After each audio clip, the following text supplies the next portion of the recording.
Minute. आप ये लखनऊ में जो गोली हत्याकांड हुआ, आप इसके बारे में जानते हो? हम जानते नहीं, लेकिन हम ऐसे अंदाजिया आप अंदाजा मत बताइए। वो जो अपराधी था वो पुलिस के अरेस्टिंग में था, उसकी पेशी थी, वो पेशी पे आया था, और एक जज के सामने किसी को गोली मारना मतलब न्याय व्यवस्था फेल। इसको हम इस तरीके से देखें। जैसे जज के सामने तो वो सही बोल देगा, और फिर वो जाएगा फिर गलत काम करेगा। मैं वो नहीं बोल रहा हूँ, जज के सामने किसी को गोली मार देना, जज के कैबिन में। हम सोच लिए हैं सब। बताइए बताइए। जज के केबिन में जैसे तुम अर्थ क्या होता है, उसका अर्थ क्या होता है, उसका अर्थ क्या होता है, उसका अर्थ क्या होता है, बताओ नहीं, हम तो बता ही देंगे। नहीं बोलने दो, दोनों लोग कोई लड़ने वाली बात थोड़े ना, लेकिन आपका ज्ञानवर्धन ये भी कर रहे हैं, आप इनका ज्ञानवर्धन हो सकता है, कुछ चीजें आपको सही लगे तो। जैसे कहने का मतलब हमारा ये है, आपको हर बार जो है सुधारा जा रहा है, अच्छा रास्ता दिखाया जा रहा है कि तुम सही हो जाओ, और तुम अपराध पे अपराध किए जा रहे हो।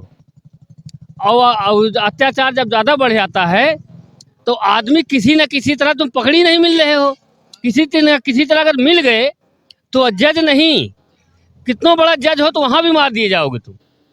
अच्छा, लोगों से बात कर रहे थे, क्या नाम है भाई आपका? रोहित कुमार। कहाँ से हैं आप? हम रायबरेली से हैं। यहाँ क्या करने आए हैं? यहाँ जो लेबर मंडी में काम करते हैं। पढ़ाई वढ़ाई नहीं किया आपने? पढ़ाई किया है, कितना पढ़े हैं आप? 8वीं तक। 8वीं तक पढ़े, तो 8वीं तक पढ़ने के बाद आपको कोई काम वगैरह वैसा नहीं मिला? नहीं सर। तो अभी आप लेबरी करो, कितना पैसा आपको मिल जाता है? मिल जाता है 450-500 मिल जाता शादी हो गई आपकी? है जी। तो ये 450-500 में आपका खर्चा चल जाता है? अब नहीं चलता है सर, क्या करें। बच्चे हैं? क्या नाम है आपका? अमित कुमार, कहाँ से हैं आप? हरदोई से। आप हरदोई से हैं। अच्छा, डेली का दिहाड़ी कितना आपको मिलता है? 500 रुपये। तो जो 500 रुपए आपको दिहाड़ी मिल रहा है, उससे आपका खर्चा और परिवार बढ़िया चल जाता है? नहीं चल पा रहा है, सब किराए भाड़े से यहाँ रह रहे हैं, हमारा हगने मुतने लेटरिन सब पैसा पड़ रहा है। अच्छा, किराया कितना देना पड़ता है मकान? 3,000 रुपये किराया है। एक बच्ची है, उसका पढ़ाई लिखाई 600-700 रुपये उसका पड़ता है, और बीवी रोज जो है आपको काम मिल जाता है रेगुलर? नहीं। तो जिस दिन काम नहीं मिलता है उस तरीके से कैसे काम चलता है?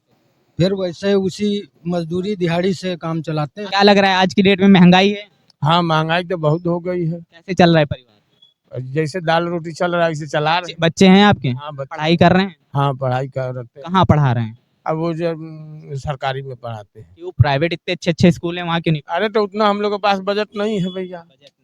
नमस्कार, मैं अनुज कुमार, आप देख रहे हैं नेशनल चौपाल, और इस वक्त हम जो हैं राम मनोहर लॉ यूनिवर्सिटी के बाहर हैं, जहां पर विदेशों से आकर छात्र पढ़ाई करते हैं, लॉ की विधिवेत्ता बनते हैं। और वहीं पर आप बाहर का नज़ारा देख सकते हो, जहां पर पूरे उत्तर प्रदेश के अलग अलग कोनों से ये लेबर भाई लोग आते हैं, जो यहाँ पर अपने जीवन के लिए जद्दोजहद कर रहे हैं, लड़ाई लड़ रहे हैं, जिनकी बहुत सारी ऐसी समस्याएं हैं जिनको लेकर सरकार को संज्ञान में लेना चाहिए। लेकिन सरकारें कहीं ना कहीं जब सत्ता में नहीं होती हैं तो इलेक्शन से पहले इनकी बात की जाती है और तमाम तरीके के वादे किए जाते हैं इनसे, लेकिन सत्ता में आने के बाद कहीं ना कहीं उन वादों से मुकर जाते हैं, उनको कहीं ना कहीं जुमला बताया जाता है। तो आइए हम मिलकर इनसे जानते हैं कि इनकी क्या क्या समस्याएं हैं और सरकार से ये किस तरीके से अपनी समस्याओं को लेकर अलग अलग तरीके की मांगे करते हैं।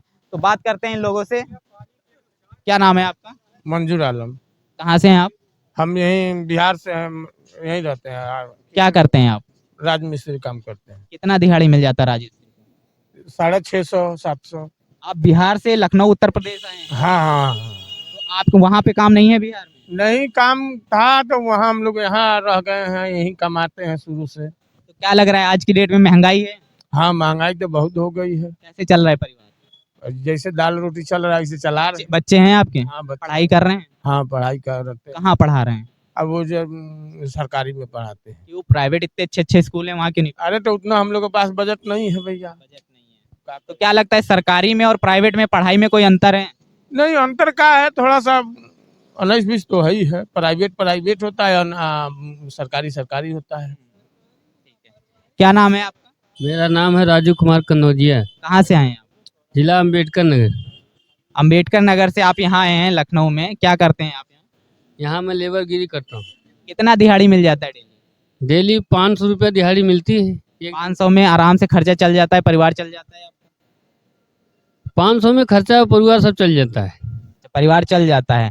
तो जिस तरीके से बात की जाए अभी बहुत सारे लोग हैं जिनसे हमने बात की, भाई जो हैं ये बता रहे हैं कि महंगाई है, आप बता रहे हो कि 500 रुपए में आपका खर्चा चल जाता है। और भी लोगों से आपके सामने ही बात करेंगे और उनसे भी पूछेंगे। क्या नाम है आपका? क्या नाम है आपका? अनुराग कहाँ से हैं आप? सीतापुर। सीतापुर से। कितना दिहाड़ी आपको मिलता है? 500 रुपये। 500 रुपए इनको भी मिलता है। परिवार है आपके? हम्म। अकेले हो अभी? मम्मी पापा हैं। अम्मा पापा हैं। तो जो पैसा यहाँ से भेजते हो या यहाँ पे जो पैसा आपके पास लखनऊ में आप अपना रह के खाते होगे कुछ ना कुछ, हाँ तो क्या लगता है महंगाई है? महंगाई तो हाँ को करिया थोड़ा बहुत बचेबे करे तो दारू वारू थोड़ा पे खर्चा चल जाता है आराम से? खर्चा तो चलबे करे खर्चा। इस दिहाड़ी से जो है आपका खर्चा आराम से चल जाता है। ठीक है। क्या नाम है आपका? अमित कुमार, कहाँ से हैं आप? हरदोई से। आप हरदोई से हैं। अच्छा, डेली का दिहाड़ी कितना आपको मिलता है? 500 रुपये। तो जो 500 रुपए आपको दिहाड़ी मिल रहा है उससे आपका खर्चा और परिवार बढ़िया चल जाता है? नहीं चल पा रहा है, सब किराए भाड़े से यहाँ रह रहे हैं। हमारा हगने मुतने लेटरिन सब पैसा पड़ रहा है। अच्छा, किराया कितना देना पड़ता है मकान? 3,000 रुपया किराया है। एक बच्ची है, उसका पढ़ाई लिखाई 600-700 रुपया उसका पड़ता है। और बीवी रोज जो है आपको काम मिल जाता है रेगुलर? नहीं, तो जिस दिन काम नहीं मिलता है उस तरीके से कैसे काम चलता है? फिर वैसे उसी मजदूरी दिहाड़ी से काम चलाते हैं। अभी आपके साथी जो बोल रहे हैं कि इनका 500 रुपए में खर्चा चल जाता है, उनका भी परिवार है, फिर आपका क्यों नहीं? आपके तो एक ही बच्ची है। काम नहीं मिलता है, रोज डेली हमको काम नहीं मिलता है। आपको डेली काम मिल जाता है? डेली काम नहीं मिलता, कहने का मतलब खर्चा चलाने कई तरीके होते हैं। नहीं, मैं वो पूछ रहा हूँ जिस तरीके से महंगाई आप देख रहे हो, आज टमाटर का जो रेट है 100 के ऊपर पहुंच गया है, दालें आप देख रहे हो 150 के ऊपर पहुंच गई। तो जो हम 500 रुपया ले रहे हैं, अगर मान लिया हमने आटा लिया, कितना रेट है आटे का चल रहा है? आटे के 30-35 रुपए किलो है। 30 कितना रुपया? 36 रुपया। ठीक है, तो 36 रुपया या 30-35 रुपए किलो भी माना जाए तो क्या जो हम लोग कर रहे हैं अपने बच्चों को एक बेहतर एजुकेशन दे पा रहे हैं? बेहतर तो नहीं दे पाएंगे, ये है खाने पीने का। खाने पीने के लिए तो सरकार भी आपको 5 किलो राशन दे रही है, तो आप सिर्फ खाने पीने के लिए तो नहीं यहाँ पे आए हो ना? नरेंद्र मोदी जी के सरकार में बहुत अच्छा काम हुआ है कि गरीबों के लिए बहुत अच्छा काम कर रहे हैं, उनका बहुत बड़ा शुक्रिया। ये भाई हमको मिले हैं जो पहली बार किसी इंसान ने जो है उन्होंने मोदी जी की तारीफ की है। इतने लोगों से हम मिलते हैं, अब हम इनसे पूछेंगे मोदी जी के 5 अच्छे काम जो इन लेबर लोगों के हक में हैं। बताइए 5 ऐसे काम बताने हैं जो लेबर लोगों के हक में है। जैसे लेबर लोग के हक में तो हम नहीं बता सकते, जो राशन वाशन दे रहे हैं। राशन तो सारी सरकारें देती है ना? तो सब सरकार नहीं दिया, नरेंद्र मोदी जी के अलावा कोई सरकार नहीं दी। क्या नरेंद्र मोदी जी की सरकार से पहले राशन नहीं मिलता? नहीं, कभी हमको नहीं। फ्री तो वो कोरोना कोविड काल में जिस तरीके, हाँ ठीक, ये इन्होंने अच्छी बात बताई कि कोविड काल में जिस तरीके से प्रधानमंत्री मोदी जी ने फ्री राशन आम आदमी को दिया, और एक काम ये हुआ कि उन्होंने राशन दिया। दूसरा काम तो ये है कि नेतागिरी और गुंडाई कम हो चुकी है। अच्छा, नेतागिरी और गुंडाई कमी हो गई है, लेकिन लखनऊ के कोर्ट में जज के सामने एक अपराधी को गोली मार देते हैं लोग, तो ये किस तरीके का जो अपराध कम मुक्त भारत की बात जो हम कल्पना कर रहे हैं, कैसे? फिर जैसे ये है कि जब ज्यादा आप कुछ अत्याचार कर देंगे, बिल्कुल, आप जो में नहीं आएंगे तो आप कभी मिलेंगे ज्यादा ढूंढने के बाद। अच्छा, आप एक मिनट, आप ये लखनऊ में जो गोली हत्याकांड हुआ, आप इसके बारे में जानते हो? हम जानते नहीं, लेकिन हम ऐसे अंदाजा मत बताइए। वो जो अपराधी था वो पुलिस के अरेस्टिंग में था, उसकी पेशी थी, वो पेशी पे आया था, और एक जज के सामने किसी को गोली मारना मतलब न्याय व्यवस्था फेल। इसको हम इस तरीके से देखें। जैसे जज के सामने तो वो सही बोल देगा, अब फिर वो जाएगा फिर गलत काम करेगा। मैं वो नहीं बोल रहा हूँ, जज के सामने किसी को गोली मार देना, जज के कैबिन में। हम सोच लिए हैं सब। बताइए। जज के कैबिन में जैसे तुम अर्थ क्या होता है, उसका अर्थ क्या होता है, उसका अर्थ क्या होता है, उसका अर्थ क्या होता है, बताओ ने। हम तो बता ही देंगे। नहीं बोलने दो, दोनों लोग कोई लड़ने वाली बात थोड़े ना, लेकिन आपका ज्ञानवर्धन ये भी कर रहे हैं, आप इनका ज्ञानवर्धन हो सकता है, कुछ चीजें आपको सही लगे तो जैसे कहने का मतलब हमारा ये है, आपको हर बार जो है सुधारा जा रहा है, अच्छा रास्ता दिखाया जा रहा है कि तुम सही हो जाओ, और तुम अपराध पे अपराध किए जा रहे हो, और अत्याचार जब ज्यादा बढ़ जाता है तो आदमी किसी न किसी तरह, तुम पकड़ी नहीं मिल रहे हो, किसी तरह अगर मिल गए तो जज नहीं, कितना बड़ा जज हो तो वहां भी मार दिए जाओगे तुम। अच्छा, ये आपकी बात मुझे अच्छी लगी कि अगर आप सुधर नहीं रहे हो तो मार दिए जाओ। मार तो दिए मतलब ये हाई कोर्ट है, जज है, वकील है, इनको फिर घर बैठा देना चाहिए। ये इतनी बड़ी लॉ यूनिवर्सिटी है आपके सामने, जहाँ पे विदेशों से आके लोग पढ़ते हैं। अगर आप अपना न्याय अपने आप ही ऑन द स्पॉट कर रहे हो, भाई ने आपको कुछ कहा, आपने इनको गोली मार दी, खत्म, मामला खत्म, समाप्त। तो ये सब बंद कर देना चाहिए। नहीं, कुछ ऐसा कुछ नहीं बंद फिर करने। कैसे न्याय होगा? वो सबके मिली जुली सरकार होगी जहाँ ये काम हुआ है। हाँ, सबकी मिली-जुली हाँ। सरकार। मतलब उसमें जितनी अगर ये जो कांड हुआ इसमें सरकारों का हाथ है, सबका हाथ है इसमें, इसमें सरकार का हाथ है ना। सरकार का हाथ नहीं है, क्योंकि ये जज भी परेशान हो चुके थे। जज ने बोला खुद ही कि गोली मार दो यही आके। बोला है गोली मारने को। जज ने बोला कि मुझसे नहीं होगा, अब तुम गोली मार दो। हाँ, गोली मार। उस जज को फिर नौकरी वहां पे उस पद पे जिस पे है उसको नहीं देना चाहिए। क्यों नहीं देना चाहिए? एक अपराधी गोली मारना बहुत अगर जरूरी है। अगर आप प्रधान हो गांव के, एक मिनट, बस एक मिनट, अगर आप गांव के प्रधान हैं और आपसे गांव नहीं चल रहा है तो आपको उस पद पे बने रहना चाहिए। नहीं बनने रहना चाहिए। तो आप जज हैं और आपसे वो नहीं चल रहा है, आप दूसरों को कह रहे हो कि गोली मार दो, तो आपको उस पद पे रहना चाहिए। नहीं, अब जज क्या करेगा?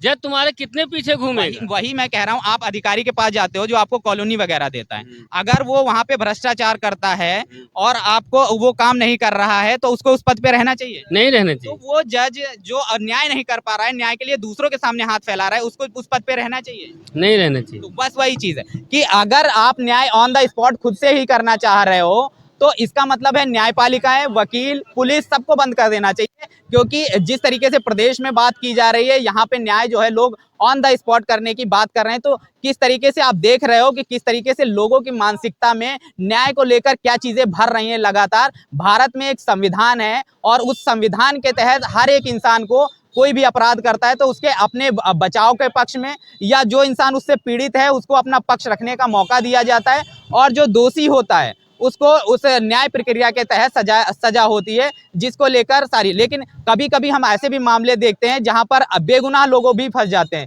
तो वहां पे उस टाइम पर हमें क्या होता है, एक संविधान की तरफ से एक हमें मौका दिया जाता है कि हम अपनी बेगुनाही साबित कर सके। अगर वहीं पे हम इस फैसला दोषी समझ के ऑन द स्पॉट करने लगे तो ऐसे कई सारे बेगुनाह होंगे जो बिन मौत मारे जाएंगे, हो सकता है उनके परिवार भी उजड़ते हुए नजर आ जाएं। तो जिस तरीके से हम लोगों से बात कर रहे थे, क्या नाम है भाई आपका? रोहित कुमार। कहाँ से हैं आप? हम रायबरेली से हैं। यहाँ क्या करने आए हैं? यहाँ जो लेबर मंडी में काम करते हैं। पढ़ाई वढ़ाई नहीं किया आपने? पढ़ाई किया है कितना पढ़े हैं आप? 8वीं तक। 8वीं तक पढ़े। तो 8वीं तक पढ़ने के बाद आपको कोई काम वगैरह वैसा नहीं मिला? नहीं सर, तो अभी आप लेबरी करो, कितना पैसा आपको मिल जाता है? मिल जाता है 450-500 मिल जाता शादी हो गई आपकी? है जी। तो ये 450-500 में आपका खर्चा चल जाता है? अब नहीं चलता है सर, क्या करें। बच्चे हैं आपके? बच्चे हैं। पढ़ाई कर रहे हैं? नहीं, अभी छोटी सी बिटिया है। अच्छा, तो कैसे अगर 400-500 में घर का खर्चा नहीं चल रहा है और आपकी बिटिया भी है, तो उसकी पढ़ाई को लेकर और परिवार को आगे चलाने को लेकर क्या आपने कुछ सरकार की तरफ से कोई मदद मिल रही है? नहीं, मदद तो क्या जो है कि ठीक है ये सर, सब क्या नाम है आपका? बहादुर यादव, कहाँ से आए हैं आप? हीरालालपुर, लालगंज बसवारा। लालगंज से आए हैं। तो यहाँ पे क्या कर रहे हो? काम कर रहे हैं। काम करते हो, कितना दिहाड़ी मिल जाता है? अरे वो सेटिंग का काम कर रहे हैं, 500 रुपए। शटरिंग के काम में 500, पर मैंने तो सुना शटरिंग में ज्यादा पैदावार होती है। नहीं सर, अभी यहीं पे 500 देते हैं। अच्छा, 500 रुपए देते हैं। घर में परिवार है आपके? हाँ सर। तो ये 500 रुपए में परिवार चल जाता है अच्छे से? नहीं सर, चल पाता है। तो क्या लगता है सरकार की तरफ से कोई मदद मिल रही है आपको? सर अभी तो कुछ नहीं मिला, सरकार तो बहुत सारी योजनाएं ऐसी चला रही है। लेकिन अभी हमको नहीं मिला ना सर। तो आपने अप्लाई नहीं किया होगा ना? नहीं सर, कुछ नहीं की। हाँ, तो प्रधान की तरफ से आपको कॉलोनी मिला होगा, हाँ सर। राशन आपको मिल रहा होगा। हाँ सर। फिर आप क्या चाहते हो, सरकार आपको खिलाए भी आके? नहीं सर, ऐसा थोड़ी है। सरकार तो देने का फर्ज है, खाना अपना काम है। तो जिस तरीके से अभी आने वाले टाइम में जिस तरीके से महंगाई बढ़ती जा रही है, क्या लगता है महंगाई है या नहीं? नहीं सर, अब वही लमसम सही है, चल रहा है। सही चल रहा है सब, कि महंगाई जो है इनके लिए सही है, इनको कोई प्रॉब्लम नहीं है। 500 रुपए में इनका जो परिवार बहुत अच्छे से चल जाता है। और एक भाई थे जिनसे बात हुई, उनको भी महंगाई लग रही है। तो आप देख सकते हो किस तरीके से लोग जो है, ऐसा तो नहीं किसी दबाव में आप नहीं बोल पा रहे हो, तो कोई भी दबाव नहीं है। कभी लोग ये सोचे कि मैं दबाव में इनसे ऐसा कुछ बुलवा रहा हूँ, ऐसा कुछ नहीं है। लोगों को, कुछ लोगों के लिए महंगाई है, कुछ लोगों के लिए नहीं है। कुछ लोग जो यहाँ पे ठेकेदारी व्यवस्था के अंतर्गत काम करते हैं, उनकी जो अगर बात की जाए तो वो 15 से 2,000 रुपए डेली कमाते हैं। लेकिन वहीं पे बहुत सारे ऐसे लोग हैं जो उन ठेकेदारों के अंतर्गत काम करते हैं, उनको वो कभी 400 रुपए, कभी 500 रुपए देके बरगला देते हैं। तो इस ठेकेदारी व्यवस्था पे भी कहीं ना कहीं लगाम लगनी चाहिए और सबको एक समान जो है पैसा मिलना चाहिए। और इन लोगों की जो ये समस्याएं हैं, जिस तरीके से लोग महंगाई से जूझ रहे हैं, सरकारी योजनाओं की जैसे बात की जाए, बात की हम लोग तो बहुत सारे ऐसे लोग हैं जिनको कॉलोनी नहीं मिला है, जिनको शौचालय नहीं मिला है, जिनके 2,000 रुपए किसान सम्मान निधि का भी नहीं आ रहा है। तो उस पे भी सरकार को संज्ञान लेना चाहिए और दोषियों के खिलाफ सख्त से सख्त कार्रवाई करनी चाहिए। अच्छा, क्या बात अगर बात की जाए, जिस तरीके से प्रदेश में तमाम तरीके की सरकारें रही, चाहे वो मायावती की सरकार हो, चाहे अखिलेश यादव की सरकार हो, चाहे योगी आदित्यनाथ जी की सरकार हो, तमाम सरकारें रही, किस सरकार में सबसे बेहतर काम हुआ है? अब सर हम क्या बताएं किस सरकार में। ठीक, आप बता सकते हैं? जी योगी जी की सरकार से बढ़िया अच्छा योगी जी की सरकार में बढ़िया काम हुआ है। ठीक है, आप बताएंगे? सर ना जानता आप? हम नहीं जानते। तो इस तरीके से आप जो अभी तक जो आप देख रहे थे, हम लोगों से बात कर रहे थे, लोगों की समस्याओं को देख रहे थे और लोग लगातार महंगाई से पीड़ित हैं। उनकी जो समस्याएं हैं सरकारी सुविधाओं को लेकर, उससे भी लोग लगातार पीड़ित हैं। कहीं ना कहीं भ्रष्टाचार जो है वो काबिज हो गया है। लोग लगातार लड़ रहे हैं अपने जद्दोजहद से। जिस तरीके से लोगों की जो मांग यहाँ पे है कि कम से कम बरसात के टाइम पे एक शेल्टर होना चाहिए, जिससे ये लोग बरसात के टाइम में समय पर यहाँ पे रह सकें और अपने जीवन को बेहतर ढंग से चलाने के लिए कहीं ना कहीं अपनी आमदनी को बढ़ा सके। उसके साथ साथ इनको पीने की एक व्यवस्था अगर आसपास में कहीं हो जाती है पानी की, तो इन लोगों के लिए बेहतर होगी, क्योंकि ये लोग यहाँ पर बाहर से आकर रहते हैं और इन लोगों को हर एक चीज़ के लिए पैसा देना होता है। और इनकी जो कमाई की बात की जाए वो मात्र 400 से 500 रुपये है, जिसमें आप जो वीडियो देखने वाले लोग हैं, आप समझ सकते हैं बेहतर ढंग से कि ये 400 से 500 रुपये में एक आम आदमी किस तरीके से गुजारा करता होगा। तो अपनी प्रतिक्रिया इस मुद्दे पर कमेंट बॉक्स में ज़रूर दें। बने रहें नेशनल चौपाल के साथ। जय भीम, जय भारत। बहुजन विचारधारा को घर घर तक पहुंचाने के लिए हमारे YouTube चैनल को सब्सक्राइब करें, लाइक करें, कमेंट करें, शेयर करें और बेल आइकन की घंटी दबाना ना भूलें।